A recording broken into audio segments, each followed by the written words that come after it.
দেখুন, বর্তমান সমাজে অধিকাংশ মানুষ ঋণের কবলে পড়ে যান। সেটা বিভিন্নভাবে পড়ে এবং নানাবিধ কষ্টও তারা পেয়ে থাকে ঋণ থেকে। বিভিন্ন মানসিক যন্ত্রণাও কিন্তু ঋণ থেকে ভীষণভাবে আসে। আজকাল কাগজে পড়লে বা টিভি দেখলে জানা যায় ঋণের কারণে প্রায়ই কিন্তু বিভিন্ন ধরনের ঘটনা ঘটে।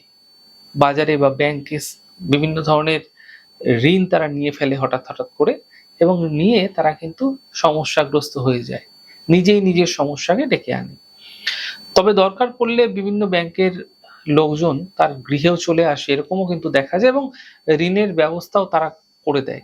তো এই ঋণ নেবার সময় খুব ভালো লাগে, কিন্তু ঋণ শোধ করার সময় বিভিন্ন সমস্যায় পড়ে গিয়ে তা সঠিকভাবে শোধ করতে পারা যায় না। এই রকম ক্ষেত্রে একটি কার্যকারী উপায়ের কথা আমি আপনাদের জানাচ্ছি। ভীষণ ভালো উপায়, আপনারা করুন, ভীষণ ভালো ফল মিলতে দেখতে পাবেন। কি করবেন? রাত্রিবেলা যখন ঘুমোতে যাচ্ছেন, শুতে যাচ্ছেন, ঠিক সেই সময়কালে একটি ছোট্ট কাগজের মধ্যে সামান্য যব এবং সামান্য গুঁড়ো হলুদ একসঙ্গে রেখে দিন। রেখে আপনারা কাগজে মুড়ে মোড়কটি আপনার বালিশের তলায় রেখে দিন। এর পরবর্তী দিনকে সকালবেলা ঘুম থেকে উঠে সেই মোড়কটি সেখান থেকে বের করে জবগুলো আপনারা কিন্তু পাখিদের খাইয়ে দিন।